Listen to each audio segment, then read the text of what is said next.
ఇక దానితో పాటుగా ఇంకొక అంశం కూడా ప్రధానమైన అంశం గిడ కనబడ్డది. అయ్యో గిదే ఏమి మారేను రా అని ఒక పల్లెలలో ఒక పాట ఉంటుంది. అప్పుడు ఇలా ఎట్లయిపోయింది తెలుసా, ముద్దుల రాజాలో కొడుక ఉత్తరమెత్తున్నో విద్య. ఆ కాలంలో అది హైలైట్ పాట. ఎందుకంటే ఉపాధి కోసం పొట్టకూటి కోసం అవ్వ నేను పోతున్న పట్టణానికి అనేది. ఎందుకు అంటే కరువు కాటకాలతోని అల్లాడిపోయే పల్లెలలో, ఉపాధి చేయడానికి వీలుగా లేని పల్లెలలో, బావులలో నీళ్లు లేని పల్లెలలో, ఉండడానికి ఇల్లు లేని పల్లెలలో కనీసం వాళ్ళ దగ్గర ప్రేమకు అంటే ప్రాణానికి జంతువును కూడా తన కుటుంబ సభ్యులు, తన తల్లి, అక్క, చెల్లి, అన్నదమ్ముడు లా బంధుత్వంలో భావించి కోళ్ళను కానీ, గొర్రెలను కానీ, మేకలను కానీ, ఆవులను కానీ, లేకపోతే బర్రెలను కానీ ఇతరత్ర సంపదను కూడా పూర్తి స్థాయిలో కూడా వాటన్నింటినీ కూడా ఆ సంపదలన్నింటినీ కూడా వాటన్నింటినీ కాపాడుతూ ఆఖరికి వాటికి కూడా తిండి పెట్టలేని పరిస్థితులలో ఇక నేను ఉండలేను వెళ్ళిపోతున్నా అనే పట్టణానికి అనేది ఒక పాట ఉండే. అమ్మ నేను పోతున్న పట్టణానికి బుద్ధుల రాజాలో కొడుక ఉత్తరం ఎత్తున్న రాజాలో అనే ఒక పాట ఉంటుంది. అట్లా ఇవాళ తెలంగాణలో ఏమైపోయిందంటే అట్లగాలే పార్టీల మధ్య పోటీ చేస్తారు.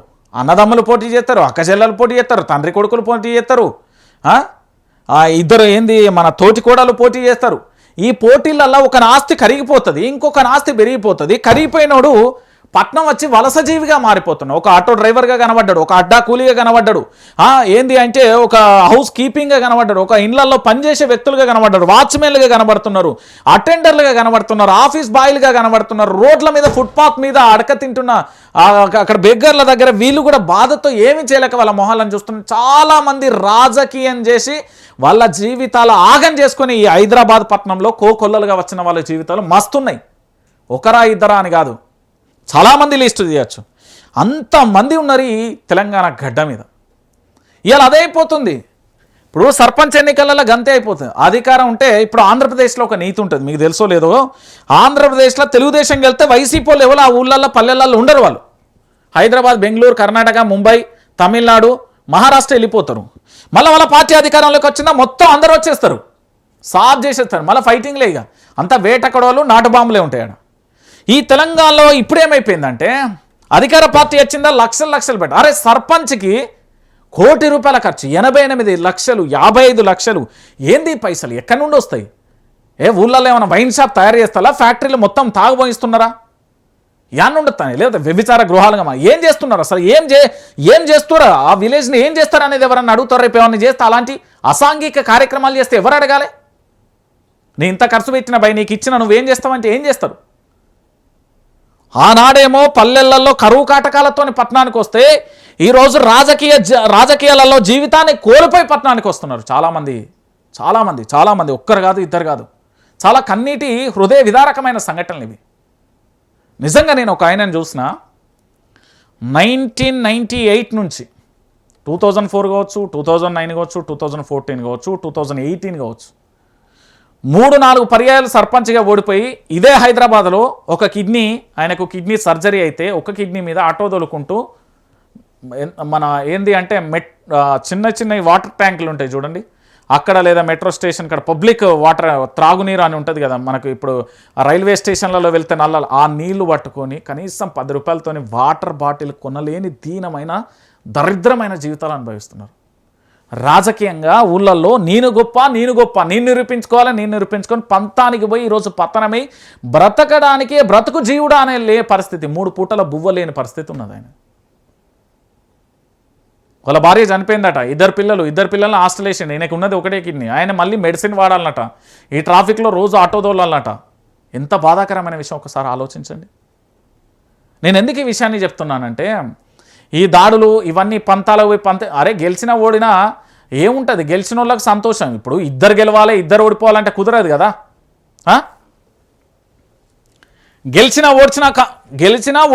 ఓడినా కాంగ్రెస్ అభ్యర్థి సర్పంచ్ ఓటు వేయకుంటే పథకాలు రద్దవుతాయి. చెప్పు తీసుకొని కొట్టుర్రు ఎవడన్నా గట్లయితే.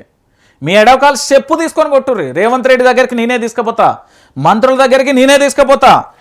ఏంది ఓటు వేయకుంటే పథకాలు రద్దయితాయి అంటే చెప్పులు తీసుకొట్టుర్రి, చెప్పులు మెడలేసి కొట్టుర్రి. నేను చెప్తున్నా కదా, ఏం కాదు. ఓటు గురించి వాడు హిప్నాటిజం చేసుడు ఎక్కడ, వాడు బెదిరించుడు ఎక్కడ. ఓటు అనేది మన స్వేచ్ఛతో వేయాలి, మనకు నచ్చినట్టు వేయాలి. మనకు డాక్టర్ బాబాసాహెబ్ అంబేద్కర్ కల్పించిన రాజ్యాంగం రాజ్యాంగం కల్పించిన హక్కు అది. మన ఇష్టం బా, ఎవరికైనా ఇస్తాం, నోటాకు కూడా ఇస్తాం, మన ఇష్టం.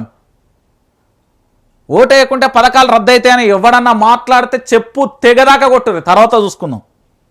మీకు అంతలో ఏమైనా ఇబ్బంది అయితే నేను లీగల్ టీంను పంపిస్తాం, ఖర్చు నేను భరిస్తా. మీ మీద దాడికి వస్తానంటే వాడు 100 మందిని తెస్తే నేను 1000 మందిని తీసుకొచ్చి కూకబెడతా. అరే గింత దారుణమా? పథకాలు ఎవర్రా నువ్వు పథకాలు రద్దు చేయడానికి? భోషుడికే ఇవ్వని నువ్వు పథకాలు రద్దు చేయడానికి? ఈ ప్రభుత్వం ఏ పథకాలు ఇచ్చినా ప్రతి గ్రామంలో, అది బీఆర్ఎస్ బీజేపీ కాంగ్రెస్, అందరికీ రావాలి పథకాలు. నీకెక్కడి? నీ ఇంట్లోకి వెళ్ళి ఇస్తున్నావా? మీ తాతల ఆస్తులు అమ్మిస్తున్నావా? ఎక్కడి ఏడి అంటున్నా? ఏ నుండి ఇస్తున్నావు పథకాలు? ఎక్కడి నుండి ఇస్తున్నావు అంటున్నా, అడుగుతున్నా, చెప్పు. ఎవని నువ్వు అసలు పథకాలు రద్దు అవుతాయనడానికి? పథకాలు రద్దు అవుతాయని బెదిరిస్తున్నారా? ఇదే పని 2000 మొన్ననే 22లో కూడా గిట్లనే చేసి, మొన్న అదేంది ఎన్నికలు జరిగినాయి అప్పుడు కూడా గిదే చేసిర్రు. ఎవడన్నా పథకాలు రద్దయితే అంటే ఆయన్నే గల్లవికి, ముసలవ్వ అయితే ముసలవ్వ, ముసలోడు అయితే ముసలోడు కచ్చేందుకోరి ముసలు వేసి చెప్పు తీసుకొని పాలన కొట్టరు. ఎవనీరా నువ్వు చదువుకొని వచ్చినవారా? గాడిది అన్నం తింటున్నారా? భోషుడికే బద్దలు బాసింగాలు అయితే ఇటు ముఖాన వస్తాయని అనుర్రి. పథకాలు అధికారమైన విపక్షమైన అర్హత, ఎవరైతే అర్హత ఉంటారో అర్హులకు కంపల్సరీ ఇస్తారు, ఏ ప్రభుత్వం అయినా అని చెప్పుర్రు. వాళ్ళకు బెదిరిస్తాలు. ఎవడన్నా బెదిరిస్తే నాకు ఫోన్ చేయరు. ఇచ్చిన ఇళ్లను కూడా వెనక్కు తీసుకుపోతాం. వేరే వాళ్ళు గెలిచిన ఎమ్మెల్యే మా మాట వింటాడు, వేరే వాళ్ళు గెలిచిన ఎమ్మెల్యే మా మాటే వింటాడు. అచ్చంపేట మండలంలో ఎమ్మెల్యే అనుచరుడు వేధింపులు, కాంగ్రెస్ అభ్యర్థినే గెలిపించాలని ఓటర్లకు డైరెక్ట్. అది ఎవడు భయ? వాడు కూడా మీ లెక్కనే మనిషి. ఆయన కూడా, ఆ లుచ్చాగాడు కూడా మన లెక్క మనిషే. గా లుచ్చాగాని మాటలు మనం ఎందుకు నమ్మాలి? ఆడేంది ఎట్లా చెప్తాడు ఆయన? ఓట్లు రద్దయితాయి ఓట్లకు సంబంధించి. ఎవడు వాడు చెప్పనీకి ఎవడా నువ్వు? ఏంటంటే ఓట్లు ఏంది మీ పథకాలు రద్దయితాయి, ఓట్లు మా ఇష్టం, ఎవరికైనా ఇస్తాం, బాజాప్తగా ఓటు హక్కు వినియోగించుకోవాలని ఒక అవేర్నెస్ తీసుకొచ్చింది ప్రోగ్రాం. రాష్ట్ర ప్రభుత్వమే ఒక అవేర్నెస్ తీసుకొచ్చింది. పథకాలను పూర్తి స్థాయిలో ప్రజలకు అందించాలంటే మీరు ఓటు హక్కు వినియోగించుకోండి, ఓటు హక్కు ఒక నేతను పూర్తి స్థాయిలో ఎన్నుకోమని చెప్పింది. కాంగ్రెస్ పార్టీకి ఓటు ఎత్తనే పథకాలు వస్తాయి, లేకపోతే ఇంకోనికి ఏమైనా అట్లనే మూతిమీకలు అందుకొని 32 పళ్ళు రాలాలి ఎవడని ఇట్లా మాట్లాడితే. అది మీరు మనం కోర్టుకు పోదాం, నా వాదనే కరెక్ట్ ఉంటుంది. ఏ అర్హులందరికీ కూడా పథకాలు రావాల్సిందే. అది కాంగ్రెసా బీజేపీ బీఆర్ఎస్, ఎవడన్నా నాకు అధికారంలో కాంగ్రెస్ ఉండని బీఆర్ఎస్ ఎవరు ఉంటే మాకేంది భయ్? ఓటర్లను ఎట్లా బెదిరిస్తారు?